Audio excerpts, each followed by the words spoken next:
Assalamualaikum warahmatullahi wabarakatuh. Kembali lagi di pelajaran matematika peminatan. Nah, kali ini kita akan belajar persamaan trigonometri. Khususnya kita akan membahas mengenai fungsi inverse dari fungsi trigonometri. Yang nantinya konsep ini juga akan digunakan untuk menyelesaikan atau menentukan penyelesaian dari persamaan trigonometri. Oke, nah kalau misalkan kalian ketemu nih sama suatu persamaan, yaitu sin X sama dengan setengah akar 2. Nah, langkah pertama yang akan kalian lakukan itu apa? Langkah pertama yang akan kalian lakukan kira-kira apa? Biasanya kalau kita mau menyelesaikan persamaan, kan kita dapatnya persamaannya kayak gini ya. Sin X sama dengan sin 45 derajat misalnya. Nah, ini nanti A-nya lalu kita masukkan ke rumus gitu kan. Nah, sekarang kalau persamaannya seperti ini, sin X sama dengan setengah akar 2. Berarti langkah yang kalian harus lakukan apa? Ya, yang pertama kalian harus lakukan adalah kalian ubah dulu bentuk sin X sama dengan setengah akar 2 ini ke dalam bentuk sin X sama dengan sin 45 derajat. Kenapa kita ubahnya jadi sin 45 derajat setengah akar 2 ini? Karena sin 45 derajat adalah setengah akar 2, gitu ya. Oke, lanjut. Nah, setelah kalian ubah bentuknya, maka kalian langsung bisa menyelesaikan persamaan trigonometri itu dengan rumus yang sudah dipelajari sebelumnya, yaitu ada dua rumus untuk sin ya. Seperti yang bisa kalian lihat ini rumusnya.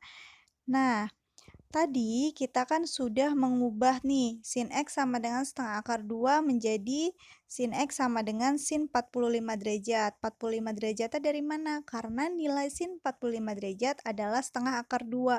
Artinya, kita mencari suatu sudut di mana nilai dari sin sudut tersebut adalah setengah akar 2 gitu kan. Nah, itu namanya adalah inverse gitu. Jadi, untuk mencari misalkan kita mau mencari nilai ya, nilai sin di sini deh. Nilai sin 45 derajat misalkan. Itu kan jawabannya setengah akar 2 gitu kan. Nah, kalau kebalik nih, kita mau mencarinya yang ini. Berapa nilai sin berapa yang hasil? Ini yang ditanya. Kita mau cari nilai sin berapa sih yang hasilnya setengah akar 2 gitu kan. Nah, untuk itu penulisannya kita menggunakan atau kita menggunakan untuk menghitungnya kita menggunakan konsep dari inverse ya. Penulisannya seperti ini. Jadi kebalik tuh sama yang tadi. Penulisannya seperti ini. Sin inverse dari setengah akar 2 gitu. Hasilnya adalah tadi 45 derajat gitu ya. Nah, sekarang gimana kalau mau menuliskan? Kita menentukan sudut dari kosinus yang nilai kosinusnya itu nanti adalah setengah. Gimana menuliskannya? Gimana caranya? Nah, berarti seperti ini ya. Cos inverse dari setengah gitu. Berapa hasilnya? Ya, hasilnya 60 derajat. Oke, lanjut ya. Nah, fungsi inverse dari fungsi trigonometri itu kita gunakan seperti tadi untuk mencari sudut dari suatu perbandingan trigonometri, sudut yang lainnya. Nah, penulisannya seperti ini. Kalau sin inverse setengah, itu artinya kita mencari suatu sudut di mana nilai dari sinnya itu, nilai sin dari sudut yang kita cari itu adalah setengah. Misalkan ini cos inverse setengah, artinya kita itu mau mencari sudut di mana nilai cos untuk sudut yang kita cari itu adalah setengah.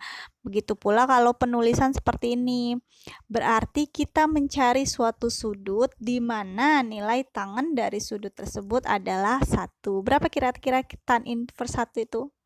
45 derajat ya. Kenapa? Karena tan 45 derajat sama dengan 1. Begitu ya. Jadi inverse itu artinya kebalikan. Nah, sekarang kalian coba. Kalau ada soal seperti ini, cos inverse sama dengan negatif setengah akar 2. Berarti berapa hasilnya? Berarti kalian cari sudut di mana nanti nilai cos sudut tersebut hasilnya negatif setengah akar 2, yaitu jawabannya adalah 135 derajat. Nah, sekarang gimana kalau kalian ketemu soal seperti ini. Kalian mau mencari nilai dari sin. Nilai sin dari cos inverse negatif setengah akar 2. Nah, berarti kalian cari dulu yang di dalam kurung. Kalian mau cari sin berapa nih? Maka kalian cari dulu cari dulu cos inverse dari negatif setengah akar 2 hasilnya berapa? Tadi udah kita dapatkan di soal sebelumnya yaitu 135 derajat. Ya udah, berarti cos inverse negatif setengah akar 2 kita ganti jadi 135 derajat. Artinya yang mau kita cari adalah sin 135 derajat, hasilnya setengah akar 2. Seperti itu ya. Oke, jika ada pertanyaan silakan kalian sampaikan. Nah, dengan menggunakan inverse tersebut, kita bisa menentukan penyelesaian dari persamaan trigonometri yang tentunya persamaan itu membutuhkan konsep dari fungsi inverse itu. Misalkan nih, ada dua contoh yang dituliskan di sini, yaitu yang pertama kita mau mencari penyelesaian dari 2 cos x sama dengan akar 3 dengan x-nya 0 sampai 2pi dan juga 3 tan kuadrat x min 1 sama dengan 0 dengan x-nya itu 0 sampai 2pi. Kita coba yang pertama dulu ya. 2 cos x sama dengan akar 3. Nah, kalau yang tadi pertama kan kita udah langsung dapat sin x sama dengan setengah akar 2. Ini mah adanya 2 cos x sama dengan akar 3. Berarti gimana caranya? Persamaan trigonometri berarti kan kalau kita mau nyelesain kita harus mendapat bentuk ini ya. Cos x sama dengan cos dari suatu sudut berapa derajat gitu kan. Nah, sedangkan kita punyanya seperti ini. Berarti ini kita ubah dulu. Berarti kan di sini maunya cos x aja kan? Maka kalau di sini maunya cos x saja, maka duanya harus kita pindahkan ya. Atau dengan kesetimbangan keduanya dibagi 2 sehingga kalian mendapatkan cos x-nya sama dengan akar 3 per 2. Gitu kan? Nah, lanjut ya.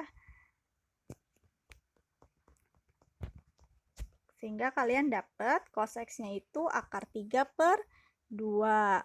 Seperti ini kan? Nah, maka kalian cari deh cos inverse dari akar 3 per 2. Kenapa perlu cari cos inverse dari akar 3 per 2? Karena kan kita mau mencari cos x sama dengan cos berapa nih? Cos sudut berapa nih yang hasilnya akar 3 per 2? Maka kita cari dulu cos inverse-nya akar 3 per 2, yaitu 30 derajat. Sehingga kita dapatkan tadi cos x itu kan kita punyanya akar 3 per 2. Nah, akar 3 per 2 ini berarti harus kita ubah jadi cos sudut berapa kan? Nah, sudut berapanya itu kita peroleh dari cos inverse akar 3 per 2 sehingga penulisannya seperti ini. Ternyata cos inverse akar 3 per 2 ini hasilnya adalah ini ya. Yang ini hasilnya adalah 30 derajat, sehingga dari sini kita dapatkan cos x sama dengan cos 30 derajat. Dari situ kita dapatkan persamaan trigonometrinya adalah cos x sama dengan cos 30 derajat. Barulah kita cari nilai x-nya atau himpunan penyelesaiannya dengan rumus kosinus yang telah kalian pahami sebelumnya. Ini ya, ada dua rumusnya. Kita coba Kaknya. Misalkan kita coba dari negatif 1 nih. Kita substitusi nilainya, lalu kita dapatkan ini ya. Untuk rumus yang pertama, ketika Kaknya negatif 1, kita dapat hasilnya negatif 330 derajat. Nah, negatif 330 derajat ini ternyata nih itu tidak ada dalam selang ini atau di luar selang ini sehingga dia TM atau tidak memenuhi. Ini hanya singkatan aja. Dan untuk rumus yang kedua, ketika K-nya negatif 1, ternyata hasilnya negatif 390. Ini juga ada di luar selang, maka dia tidak memenuhi. Nah, untuk itu kita cari nilai K yang lainnya. Misalnya lanjut ke depan. Kalau kita lanjut ke belakang atau K-nya negatif 2 itu nanti boleh kalian coba, nanti kalian dapat tidak memenuhi juga. Nah, makanya kita coba ke depan. Untuk K-nya 0, maka berapa? Oh, untuk rumus yang pertama berarti kita dapat 30 derajat. 30 derajat ada tidak dalam selang ini? Ada kan? Maka dia memenuhi. Nah, untuk rumus yang kedua, kita dapatkan ini hasilnya negatif 30. Tidak ada dalam selang ini, makanya tidak memenuhi. Nah, sekarang kita coba lagi Kak yang lain, yaitu K1. Nah, untuk K1 di rumus yang pertama kita dapatkan hasilnya 390 di luar dari selang karena selangnya hanya sampai 360 maka tidak memenuhi. Dan untuk rumus yang kedua ternyata kita dapat 330 masih di dalam selang sehingga memenuhi. Nah, kalian boleh coba Kak yang lain 2 dan seterusnya. Kalau kalian coba 2 nanti juga tidak memenuhi karena hasilnya akan besar kan, akan di luar atau lebih dari 360 sehingga kita cukup stop sampai K sama dengan 1 saja. Dari sini berarti kita dapat 2 yang memenuhi yaitu 30 derajat dan 330 derajat. Sehingga kita peroleh himpunan penyelesaian ini udah yang kedua ya. Kita peroleh himpunan penyelesaiannya adalah 30 derajat dan 330 derajat HP-nya. Nah, kita lanjut ke soal yang kedua. Soal yang kedua, kita punya 3 tan kuadrat X min 1 sama dengan 0. Seperti tadi tuh, kita ubah dulu, kita cari dulu tan X-nya berapa nih, gitu kan, dengan menggunakan persamaan. Kita pindahkan satunya, dapat tan kuadrat X-nya 1/3, lalu kita kan mau cari tan kan, bukan tan kuadrat, sehingga kedua ruasnya kita akarkan, supaya kuadratnya hilang istilahnya mah ya. Jadi tan kuadrat X kita akarin jadi hasilnya tan X dan 1/3 kita akarin juga jadi hasilnya akar dari 1/3 gitu ya. Nah, ini udah kita dapatkan seperti ini. Nah, akar dari 1/3 berarti bisa kita uraikan jadi akar 1/3 gitu kan. Nah, akar 1/3 artinya 1/3. Nah, 1/3 di sini kita rasionalkan kali akar 3/3. Berarti hasilnya jadi 1/3 akar 3, makanya hasilnya ini. Sehingga kita peroleh tan X sama dengan 1/3 akar 3, sehingga kita cari inversnya. Tan inverse dari 1/3 akar 3 adalah 30 derajat. Nah, lalu berarti kita bisa dapat persamaannya nih. Nah, kita punya kan tadi tan X sama dengan 1/3 akar 3. Nah, 1/3 akar 3, kalau kita mau cari persamaan trigonometri kan kita harus dapat bentuknya itu adalah tan X sama dengan tan A ya. A-nya ini adalah berapa derajat gitu kan. Berarti 1/3 akar 3 ini harus kita ubah menjadi tangen dari tangan inverse. Kenapa tangen dari tangan inverse? Karena kan ini harus tangan ya. Tangan A-nya ini adalah sudut. Nah, untuk mencari sudut yang hasilnya 1/3 akar 3 berarti inverse kan. Tangan inverse 1/3 akar 3. Tadi udah kita dapat hasilnya 30, maka kita dapat persamaannya tan X sama dengan tangen 30 derajat. Nah, dari sini kita selesaikan dengan menggunakan rumus tan. 1 ya, rumusnya hanya ada 1. Kita coba ketika K-nya negatif 1 dulu. Ternyata kita peroleh hasilnya negatif 150 derajat. Tidak memenuhi ya, karena ada di luar selang. Lalu kita coba ketika K-nya 0. Maka kita peroleh X-nya itu adalah 30 derajat. 30 derajat ada di dalam 0, ada di antara 0 sampai 360 derajat, maka dia memenuhi. Kita coba K-nya 1. Ketika K-nya 1, maka kita peroleh X-nya itu adalah 210 derajat. Dia juga memenuhi karena di dalam selang. Boleh kalian coba kalau K-nya 2, di dalam apa di luar? Di luar selang. Ya, kalau K-nya 2,